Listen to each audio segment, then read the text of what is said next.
Bismillahirrahmanirrahim. Assalamualaikum warahmatullahi wabarakatuh.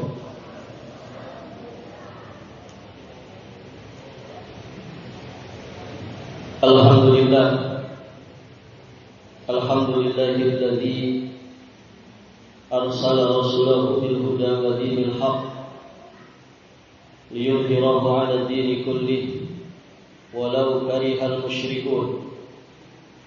Asyhadu an la ilaha illallah wahdahu rabbi la syarika lah wa asyhadu anna Muhammadan abduhu wa rasuluh. Qala Allah ta'ala fi kitabihil karim ba'da a'udzu billahi as-sami'il 'alim minasy syaithanir rajim. Ya ayyuhalladzina amanu taqullaha haqqa tuqatih wa la tamutunna illa wa antum muslimun. Amma ba'd. Allahumma inna nas'aluka 'ilman nafi'an wa na'udzu bika min 'ilmin la yanfa'. Para hadirin jamaah rahimani wa rahimakumullah, Bapak Ibu yang semoga senantiasa dirahmati dan diberkahi Allah Subhanahu wa taala. Alhamdulillah wa syukurillah, pada malam hari ini kita sudah masuk di tanggal 19 dari bulan Jumadal Akhirah 1447 Hijriah. Kita bersyukur kepada Allah yang telah memudahkan kita untuk hadir di majelis ilmu ini. Satu amalan yang sangat besar yang dikatakan oleh Imam Ahmad bin Hanbal rahimahullahu ta'ala, al-ilmu la ya'diluhu syai'un liman sahhat niyatuh, bahwa tidaklah ada yang menandingi keutamaan menuntut ilmu syar'i bagi siapapun yang benar niatnya. Maka kami mengajak diri kami pribadi, juga jamaah sekalian yang hadir di sini, untuk sama-sama menata hati kita, memperbaiki hati kita. Amalan yang besar seperti ini jangan sampai sia-sia tanpa pahala gara-gara kita salah niat. Maka luruskan niat kita di dalam menuntut ilmu syar'i. Untuk selanjutnya kita berusaha untuk kemudian meluruskan niat di dalam mengamalkan setiap ilmu yang kita pelajari. Lebih lanjut berikutnya, saat kita diberi kemudahan oleh Allah untuk kemudian mengajarkan, menyampaikan atau mendakwahkan ilmu dan amal saleh kepada orang lain, maka juga harus memperhatikan dan menata hati kita untuk selalu lurus niat kita, selalu ikhlas karena Allah Subhanahu wa taala. Hadirin jamaah yang dirahmati Allah Subhanahu wa taala, karena sejatinya seorang muslim yang baik adalah muslim yang selalu berusaha untuk kemudian mawas dirinya di dalam memperhatikan dan memuhasabah dirinya.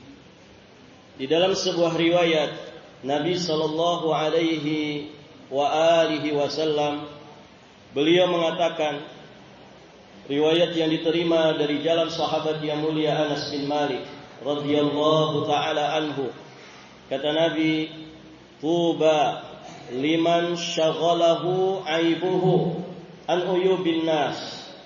Beruntunglah orang yang sibuk melihat aib dirinya sendiri sehingga tidak sibuk dengan aib orang lain.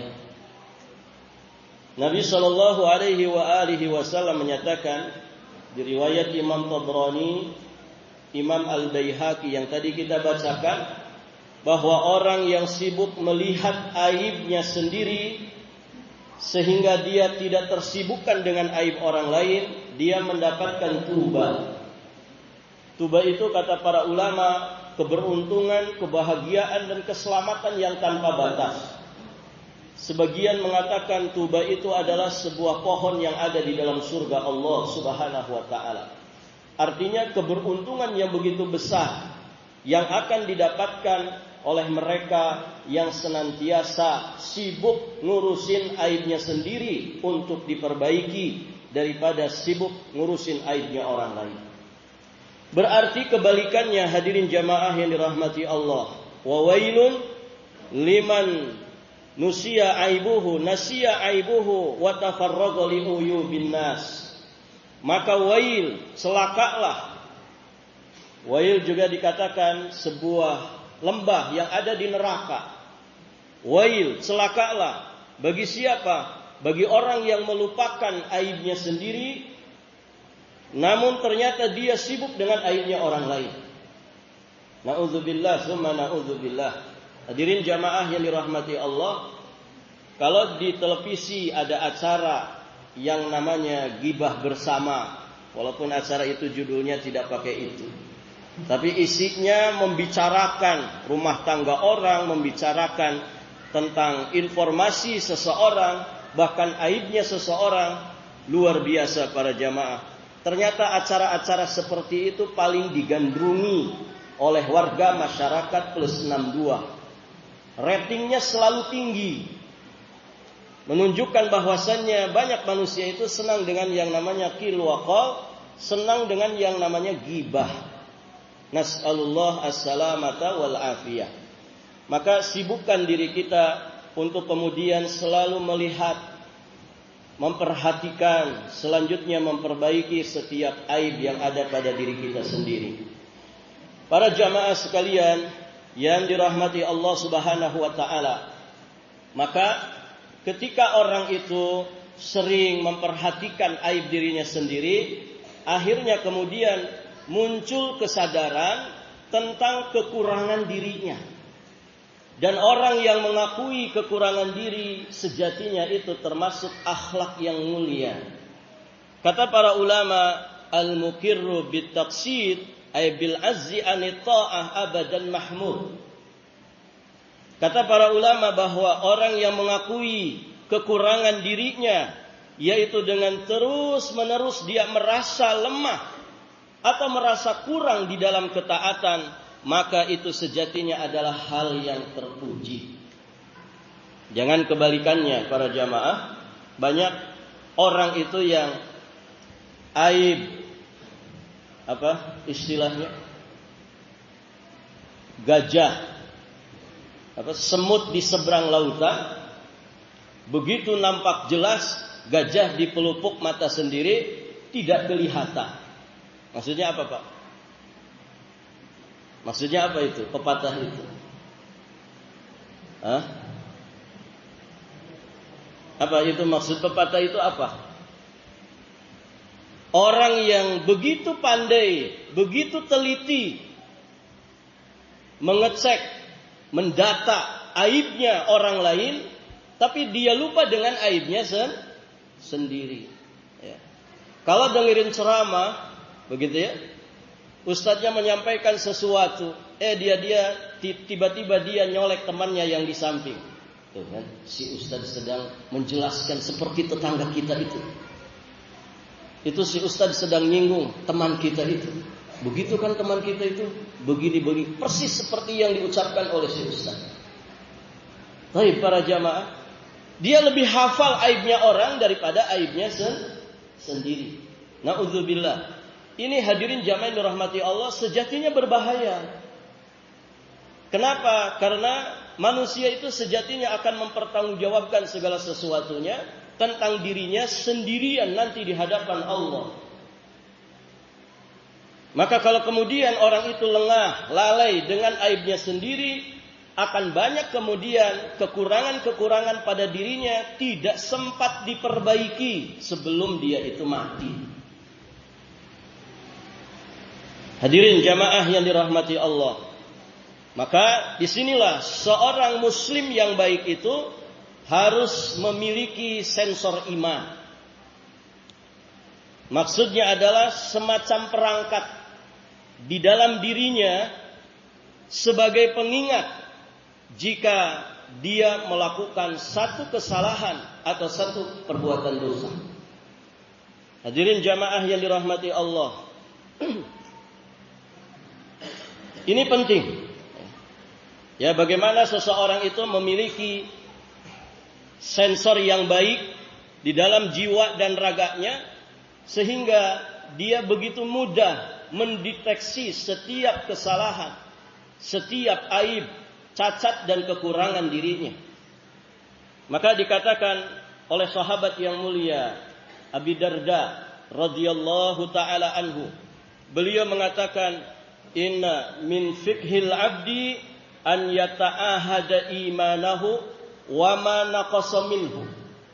Sesungguhnya di antara tanda kefakihan seseorang itu, dia punya kemawasan diri, selalu memperhatikan kondisi imannya dan apa yang kemudian berkurang dari imannya ini. Wa min fiqhil abdi an ya'lama amuzdadun huwa am muntaqis. Amuzdadun huwa am muntaqis. Kemudian kata sahabat Abi Darda, di antara tanda kefakihan seseorang, dia mengetahui apakah imannya itu sedang naik ataukah imannya itu sedang turun. Karena ada sebagian orang itu, para jamaah, sejatinya imannya sedang turun, tapi dia merasa imannya sedang melesat naik ke atas. Nah, ini juga berbahaya.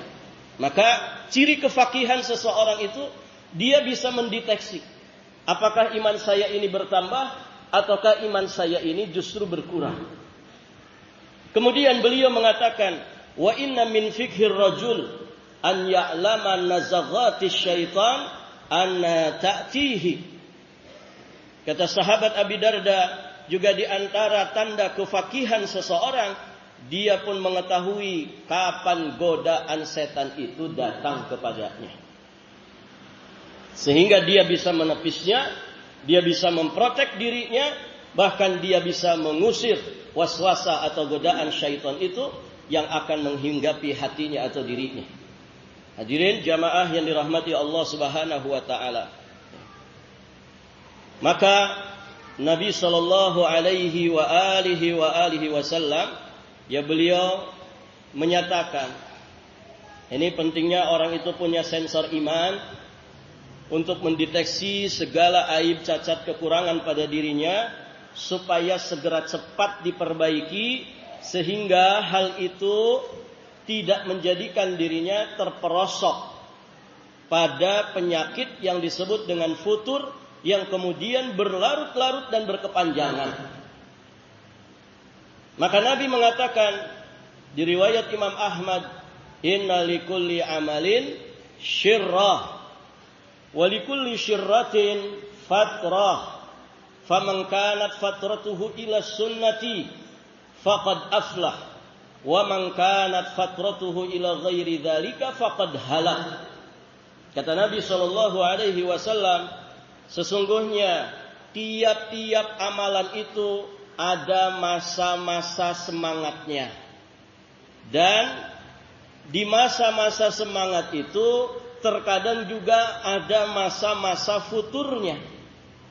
Begitu keadaan atau kondisi amalan manusia, ada masa-masa semangatnya, ada masa-masa futurnya. Dan itu pun dirasakan oleh para sahabat Nabi, ya. Sebagian sahabat Nabi pernah mengadukan kepada Rasulullah sallallahu alaihi wasallam, ya Rasul, kami itu kalau sedang bersamamu, bermajelis denganmu, berkumpul denganmu, maka kami jadi sadar akhirat, kami jadi ingat mati, kami jadi ingat dosa-dosa kami. Ada semangat yang begitu besar, motivasi yang begitu besar pada diri kami untuk semakin lebih baik di sisi Allah. Tapi kenapa setelah kami kembali ke istri-istri kami, kembali ke keluarga kami, sibuk lagi dengan kegiatan duniawi kami, kami merasakan hal yang dirasakan ketika bersamamu itu berkurang. Begitu para jamaah. Artinya, amalan itu ada masa-masa semangatnya, ada masa-masa futurnya. Nah, supaya tidak berkelanjutan di dalam masa-masa kefuturan, maka tadi kita harus memiliki sensor iman yang baik. Para jamaah yang dirahmati Allah. Sehingga kita peka dan segera sadar untuk selanjutnya ditangani, disikapi dan diperbaiki. Baik. Kemudian kata Nabi, "Faman kanat fatratuhu ila sunnati." Barang siapa yang tatkala dia berada di masa futur, futurnya itu tetap kembali kepada sunnahku, maka sejatinya dia masih ada dalam keberuntungan. Faqad aflah, sungguh dia telah beruntung. Wa man kanat fatratuhu ila ghairi dzalika. Namun barang siapa yang masa futurnya bukan kepada sunnahku, maka faqad halak, sungguh dia itu telah binasa. Hadirin jamaah yang dirahmati Allah. Ada orang kalau sedang futur-futurnya, dia larinya ke masjid. Nah, itu bagus. Saya sedang futur rasanya malas, mager kata orang sekarang. Mager itu apa? Malas gerah, gitu ya. Atau disebut juga kaum rebahan. Senangnya rebahan aja, scroll HP, begitu ya. Mau makan tinggal pesan online, gitu. Langsung siap saji datang di hadapan, begitu kan? Zaman sekarang begitu para jamaah. Bahkan ada satu komunitas tertentu yang mereka itu nggak ngapa-ngapain. Mudah-mudahan tidak nular sampai ke negara kita. Katanya di negara orang ada sekelompok remaja punya komunitas tertentu yang kerjaannya di rumah saja dengan gadgetnya, dengan online internetnya. Mereka tidak keluar rumah, tidak ada gerakan apapun, pokoknya segala dikerjakan di rumah. Hadirin jamaah yang dirahmati Allah. Nah, kalau orang kemudian mengalami masa-masa futur, kemudian masa futurnya tidak menjadikan dia keluar dari sunnah Nabi, sejatinya dia masih ada dalam keberuntungan. Tapi kalau kemudian masa futurnya menjadikan dia itu keluar, menyimpang dari sunnah Nabi Shallallahu Alaihi Wasallam, maka sungguh dia telah celaka, telah binasa. Hadirin jamaah yang dirahmati Allah. Maka para ulama kita memberikan beberapa poin penting, ya, bagaimana kita itu melakukan recovery iman kita ini, mentajdid, memperbaharui dan merecovery, memulihkan iman kita, terutama di saat masa-masa kita ini mengalami futur. Yang pertama di antaranya, hadirin jamaah yang dirahmati Allah, ini nasihatnya para ulama saat kita mengalami masa-masa futur, mengalami masa-masa kemalasan, kapanpun dimanapun kita, maka yang harus dilakukan pertama kali diantaranya, beralihlah dari satu amal soleh kepada amal soleh yang lainnya. Jadi jangan stuck, ya, jangan merasa buntu. Ketika kita misalkan mengalami yang namanya kebosanan, kejemuan atau kefuturan, tentu yang dimaksud di sini adalah bukan futur dari amal-amal wajib. Ya, kalau futur dari amal-amal wajib, ini tentu dosisnya lebih tinggi. Usahakan untuk amal-amal yang wajib jangan sampai kita futur. Sefutur-futurnya kita jangan sampai ninggalin sholat 5 waktu, begitu ya. Sefutur-futurnya kita jangan sampai kita berbuat syirik kepada Allah. Sefutur-futurnya kita jangan sampai ninggalkan puasa di bulan Ramadan. Sefutur-futurnya kita jangan sampai menjadikan kita lupa berzakat dengan zakat yang wajib. Sefutur-futurnya kita jangan sampai kita itu durhaka kepada kedua orang tua. Amalan-amalan yang lain di luar yang wajib bisa saja kemudian mengalami yang namanya kefuturan. Dan itu sangat-sangat mungkin terjadi pada diri kita.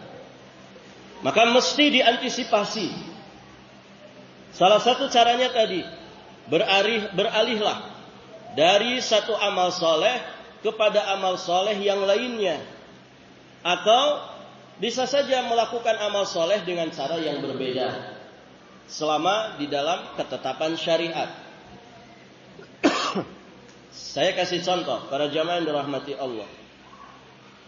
Kalau orang itu biasa punya rutinitas membaca Al-Quran 1 kali duduk 1 juz, rutin misalkan sudah berbulan-bulan begitu, atau bahkan mungkin sudah bertahun-tahun begitu.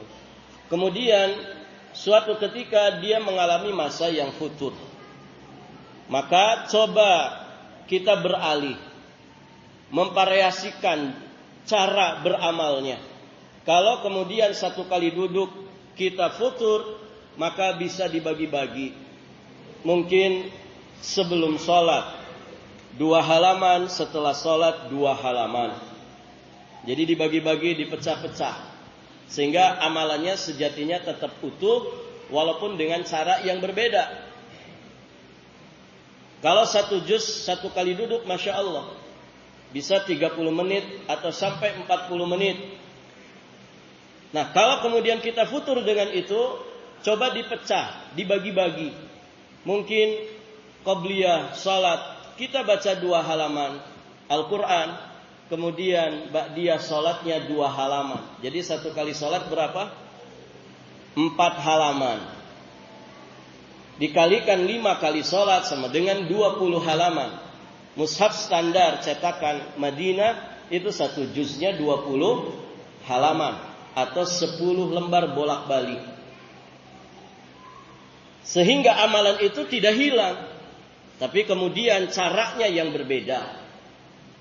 Hadirin jamaah yang dirahmati Allah, kalau misalkan kita biasa tahajud 11 rakaat, di satu momen, di satu ketika, ternyata hadirin jamaah yang dirahmati Allah, kita mengalami yang namanya futur, maka ganti dengan amalan yang lain.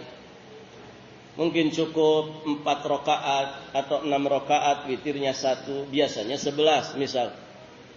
Tidak masalah, jangan dipaksakan, tapi kita menggantinya dengan amalan yang lain. Mungkin diselingi dengan zikir kepada Allah, munajat di sepertiga malam terakhir, memperbanyak doanya, atau diganti dengan amalan sedekah, atau diganti dengan amal-amal yang lainnya, dan demikian seterusnya. Hadirin jamaah yang dirahmati Allah. Nah, ini akan kemudian bisa memulihkan kembali semangat kita di dalam beribadah, semangat kita di dalam beramal saleh. Wakis ala dzalik, ya, kita bisa analogikan kepada amal-amal yang lainnya. Artinya gini, kalau kita itu merasa kehilangan satu amalan, jangan dibiarkan, Pak. Jangan dibiarkan. Jangan dibiarkan lewat begitu saja. Nanti juga besok masih ada. Jangan. Usahakan cari penggantinya. Cari penggantinya. Ya Allah, saya ketinggalan sunnah ini. Cari penggantinya. Bisa diganti dengan sedekah, bisa diganti dengan zikir, bisa diganti mungkin barakallahu fikum, kita bagi-bagi makanan. It'amut ta'am, memberi makan kepada manusia itu termasuk amal yang saleh. Dan ini sejatinya adalah ajaran Islam yang sangat mulia, memberi makan kepada orang lain. Kalau kepada orang miskin nilainya sedekah, kalau kepada orang yang mampu nilainya hadiah. Dua-duanya berfaedah, berpahala. Hadirin jamaah yang dirahmati Allah. Kemudian yang kedua, ya, di antara sarana untuk kita merecovery iman kita, bisa juga dengan cara kita mendatangi orang-orang saleh, mendatangi alim ulama. Di kita mungkin disebut ustadz, kiai, tuan guru, ya, ajengan, atau apapun itu istilahnya. Orang yang dikenal zuhudnya, orang yang dikenal ahli ibadahnya, orang yang dikenal dengan ahli ilmunya. Kemudian berusahalah bermajlis bersama mereka, menimba ilmu dari mereka, kemudian meminta taujihat, mau'idhah, meminta nasihat dan wejangan dari mereka, bertanya, berkonsultasi tentang segala permasalahan yang sedang kita hadapi. Ini juga penting. Hadirin jamaah yang dirahmati Allah, Dan ini yang ternyata sudah dilakukan oleh orang-orang soleh terdahulu. Al-Imam Ibnu Qayyim Al-Jauziyah alaihi rahmatullah, di dalam satu makalatnya di kitabnya Al-Wabilus Sayyib, beliau mengatakan, wa kunna idza ishtadda binal khauf wa sa'at minna adh-dhunun wa dhaqat binal ardu atainahu fama huwa illa an narahu wa nasma' kalamahu fayadhhabu dhalika kulluhu wa yanqalib insyirahan wa quwwatan wa yaqinan wa tuma'ninatan. Masyaallah. Hadirin jamaah yang dirahmati Allah, kami, kata Imam Ibnu Qayyim, maksudnya murid-muridnya Syekhul Islam Ibnu Taimiyah. Karena di antara murid Syekhul Islam Ibnu Taimiyah Imam Ibnu Qayyim, termasuk Imam Ibnu Katsir. Baik, hadirin jamaah yang dirahmati Allah. Kata Imam Ibnu Qayyim, kami para murid Syekhul Islam Ibnu Taimiyah, jika mengalami yang namanya gundah gulana, ya, atau muncul dalam diri kami prasangka-prasangka buruk, atau misalkan ketika kami merasa kesempitan dalam kehidupan dunia ini, maka kami atainahu, segera mendatangi guru kami Syekhul Islam Ibnu Taimiyah. Maka kata beliau, fama huwa illa an narahu, kata beliau, hanya dengan memandang wajah beliau, kemudian mendengarkan nasihat beliau, serta merta hilang semua permasalahan yang kami rasakan dan berganti dengan perasaan lapang, perasaan yang tegar, yakin dan juga tenang. Masya Allah. Hadirin jamaah yang dirahmati Allah. Begitu ya, guru-guru terdahulu itu memiliki haibah, memiliki karisma, memiliki barakallahu fikum, ya. Mereka memiliki haibah yang sangat luar biasa. Artinya murid-muridnya itu hanya sekedar memandang wajahnya saja, Masya Allah, sudah bikin adem ayem ke hati mereka. Apalagi kalau mendengarkan nasihat-nasihatnya, wejangan-wejangannya. Masya Allah. Hadirin jamaah yang dirahmati Allah, ya, kadang di masa ini Allahu a'lam, mungkin karena keberkahan ilmu semakin berkurang, keberkahan para guru semakin berkurang, kadang melihat wajah ustadz itu semakin ruwet hidup, gitu ya. Gitu para jamaah. Ustadznya saja sepertinya sedang susah hidupnya, gitu ya. Akhirnya murid-muridnya tambah susah, gitu ya. Ustadznya banyak hutang, gitu ya. Datang ke majelis sering terlambat, misalkan, Pak. Tapi semoga tidak terjadi, gitu ya. Hadirin jamaah yang dirahmati Allah. Di sini pentingnya keberkahannya. Ya, jadi guru itu digugu dan ditiru, kan? Digugu dan dirindu. Ya. Itu guru yang terbaik. Semoga Allah jadikan kita semua guru yang kemudian betul-betul diteladani di dalam kebaikan. Hadirin jamaah yang dirahmati Allah. Semoga guru-guru kita juga demikian, kita doakan, ya. Ya, jangan jadi murid yang kurang ajar, begitu ya. Sebagian orang ya dulu dididik misalkan dari kecil alif ba ta sa diajarin, gitu ya.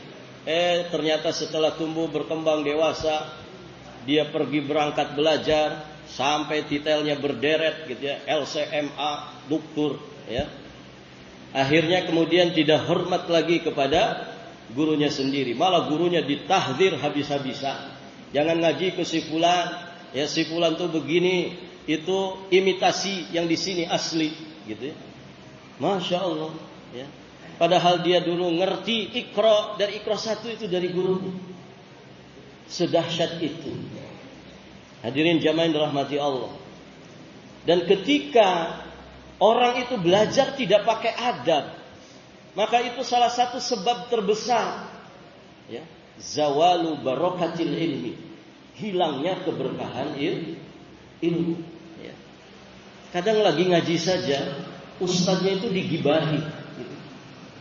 Itu yang suka waswisus itu. Ya. Itu ustadz pecinya merah. Gitu. Masya Allah. Hadirin jamaah yang dirahmati Allah. Ini bisa menghilangkan keberkahan ilmu. Maka hadirin jamaah yang dirahmati Allah, kumpul bersama orang-orang soleh. Duduk di majelisnya orang-orang yang berilmu. Supaya apa? Supaya iman kita ini terbaharui. Iman kita ini terpulihkan. Sehingga kita bisa menjadi semangat lagi, termotivasi lagi. Hadirin jamaah yang dirahmati Allah.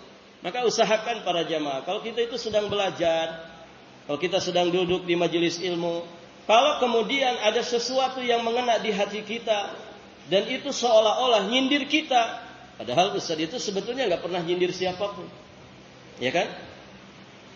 Dari banyaknya jamaah di sini, mungkin yang dikenal sama ustaznya 1-2 saja, kan begitu. Tapi ya begitulah, di antara hikmah kalau kita itu duduk di majelis ilmu, ya begitu. Kita tuh sering merasa tersenggol, merasa tersindir.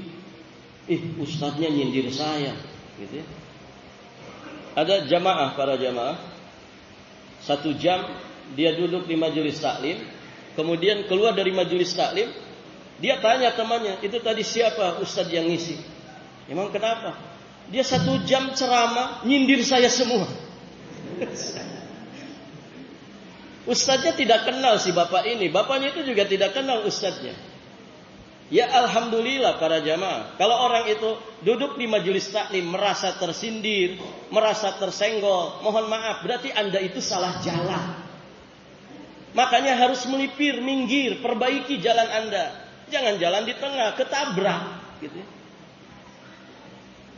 Hadirin jamaah yang dirahmati Allah. Nah itu hikmah kalau kita itu belajar. Maka saat kita seperti itu, para jamaah, kalau kita duduk, ya, masing-masing kita insya Allah merasakan, gitu ya, merasakan itu. Apalagi duduk di majelisnya para masyayikh, gitu ya. Mereka tidak kenal kita, kita juga nggak kenal dia, gitu kan. Tapi rasa-rasanya kita duduk itu tersindir, masya Allah syekh ini kayaknya ngomongin saya, begitu. Padahal siapa kita tidak dikenal para jamaah, tapi terkena, mengena kepada jiwa kita. Nah saat seperti itu, maka segera istighfari. Astagfirullahaladzim. Benar itu kata syekh, benar itu kata ustaz. Astagfirullahaladzim. Begitu Pak. Sehingga duduknya kita di majelis ilmu itu ketika keluar, ada sekian istighfar yang kita baca, ada sekian taubat yang kita panjatkan kepada Allah. Kalau kemudian yang disampaikan di dalam pelajaran itu ternyata kita mengerjakannya, kita sudah ada padanya dari kebaikan-kebaikan yang disampaikan, maka segera syukuri. Supaya apa? Supaya kemudian kebaikan yang sudah ada itu benar-benar ditambah oleh Allah Subhanahu wa taala dengan kebaikan yang lainnya. Nah itu para jamaah yang dirahmati Allah. Maka bersyukurlah ya, kalau di satu wilayah itu ada sosok ya alim yang kemudian mengajarkan ilmu syar'i kepada manusia. Wujudul alim, keberadaan seorang alim di satu daerah itu lebih berharga daripada dunia dan seisinya. Ya. Maka para jamaah, kalau kemudian ada orang yang ngajari kita tentang Quran di wilayah kita, di daerah kita, mengajari kita tentang sunnah Nabi Shallallahu Alaihi Wasallam, mengajari kita untuk sadar akhirat, mengajari kita, memperingatkan kita untuk tidak terpedaya dengan fitnah dunia, syukuri itu. Supaya apa para jamaah? Supaya Allah menambah keberkahan. Jangan malah diingkari. Karena ketika seorang alim itu sudah tidak ada di satu wilayah, maka sejatinya kerusakan akan terjadi di mana-mana. Bukankah musibah besar di masa ini adalah ketika diwafatkannya para ulama? Musibah terbesar di masa kita saat ini adalah diwafatkannya para ulama. Di masa para sahabat Nabi, musibah terbesar itu adalah wafatnya Nabi. Maka di zaman kita saat ini, setelah Nabi Muhammad sudah lama meninggal dunia, yang tertinggal adalah pewaris-pewarisnya, yakni para ulama Rabbani, berarti wafatnya mereka itu sejatinya musibah besar bagi kita. Hadirin jamaah yang dirahmati Allah, maka jangan disia-siakan ya. Keberadaan guru di tengah-tengah kita itu sangat-sangat luar biasa, mestinya disyukuri. Berikutnya, yang keberapa para jamaah? Yang keberapa? Tadi yang pertama apa?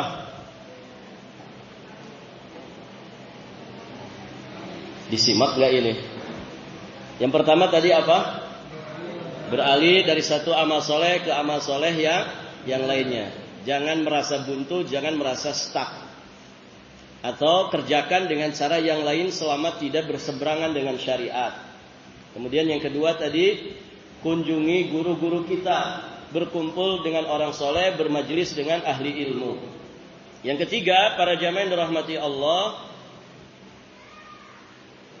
usahakan menciptakan lingkungan yang baik, lingkungan ilmiah, lingkungan amaliyah, lingkungan da'awiyah. Berusaha sesuai kemampuan kita masing-masing. Hadirin jamaah yang dirahmati Allah, para sahabat Nabi sering melakukan yang seperti itu. Abdullah bin Rawahah radhiyallahu taala anhu pernah mengajak sekelompok kawan-kawannya untuk bermajelis bersama. Ayo kita bikin majelis tahsin Quran yuk. Ayo kita bikin TPB, Taman Pendidikan TPBA. TPAB, Taman Pendidikan Al-Quran bagi bapak-bapak. Begitu ya. Bukan anak-anak, tapi bagi bapak-bapak. Ayo ciptakan suasana ilmiah, ciptakan suasana belajar, ciptakan suasana amal, ciptakan suasana dakwah. Karena ini akan sangat membantu.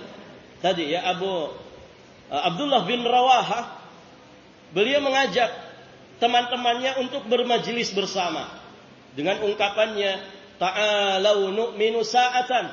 Ta'alau. Kalian kemari ke sini. Ayo kita beriman sesaat. Maksudnya ayo kita bermajelis untuk kita membicarakan ayat-ayat Allah, mempelajari hadis. Nu'minu sa'atan. Lihat ya bagaimana majelis ilmu diungkapkan dengan iman. Kita beriman sesaat di sini. Ta'alau falnadkurullaha wa nazdad imanan.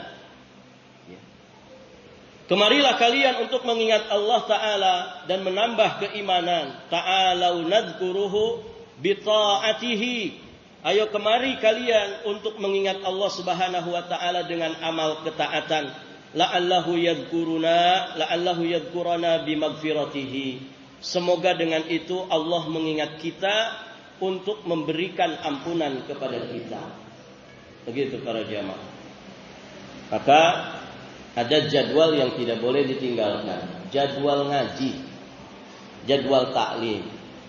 Kalau ada majelis taklim mengajarkan Al-Quran, mengajarkan sunnah dengan pemahaman dan pengamalan yang baik, maka jangan dilewatkan Pak, sebelum nantinya menjadi penyesalan bagi kita. Kita kan bukan presiden ya. Ada Pak Presiden di sini? Tidak ada. Ada yang menteri di sini? Enggak ada. Ya. Kita ini insya Allah enggak punya kesibukan apapun. Kalaupun kita ini pimpinan, ya paling pimpinan di rumah kita saja, sebagai pimpinan rumah tangga. Begitu kan? Maka sesibuk apa kita sampai kemudian tidak sempat belajar agama, ya. Maka syukuri yang ada. Jika ada majelis mengajarkan kita tentang Al-Quran, tentang sunnah dengan pemahaman dan pengamalan yang benar, maka ikuti pengajian itu. Terakhir, para jamaah yang dirahmati Allah, jangan lupa berdoa. Jangan lupa berdoa, memanjatkan doa kepada Allah Subhanahu wa Ta'ala. Karena iman kita ini, para jamaah, yang mampu kemudian merefreshnya kembali hanyalah Allah Subhanahu wa ta'ala.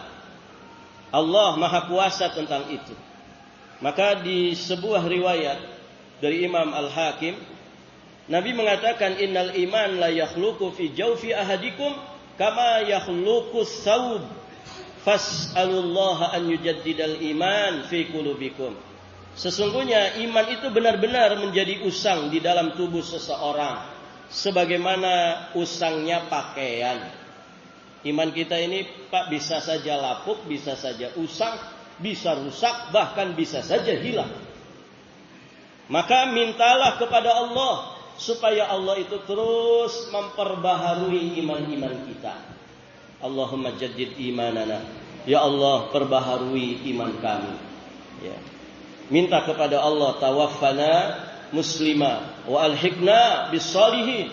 Wafatkan kami dalam keadaan muslim dan pertemukan kami, kumpulkan kami bersama dengan orang-orang saleh. Terus berdoa dengan doa-doa semisal ini, insyaallah taala itu juga bisa merecovery iman kita. Ya, kembali kemudian membangkitkan kekuatan dan kebesaran iman kita. Barakallahu fikum. Bapak Ibu yang dirahmati Allah, sampai di sini saja pelajarannya. Karena sebentar lagi sudah mau azan Isya. Kita cukupkan 4 poin saja. Semoga yang sedikit ini bermanfaat bagi kita semua. Dan insyaallah kita lanjutkan di kesempatan berikutnya dalam rangkaian acara daurah ini. Akhiru da'wana alhamdulillahi rabbil alamin. Barakallahu fikum. Jika ada pertanyaan sebelum ditutup, dipersilakan.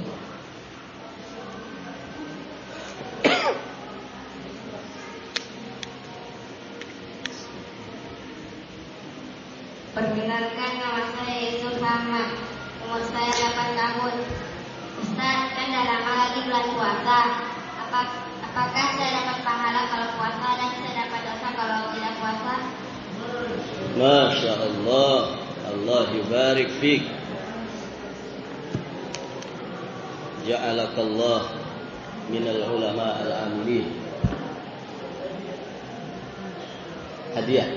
Siapa tadi namanya? Yusuf. Yusuf. Masya Allah. Allah yubarik fik.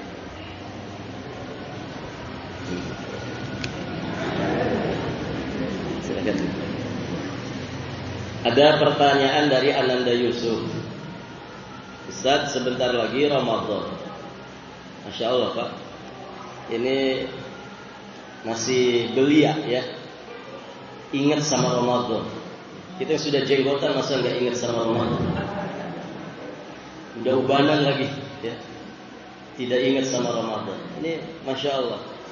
Ya, anak kita yang masih belia seperti ini sudah ingat Ramadan. Baik para jamaah, apakah saya kalau berpuasa dapat pahala? Insya Allah dapat pahala. Ya, pahala dari sisi yang lain. Ananda Yusuf 8 tahun, sepertinya belum balik ya, baru mumayyiz, senyum dia. Tahu balik, tahu ya, tahu.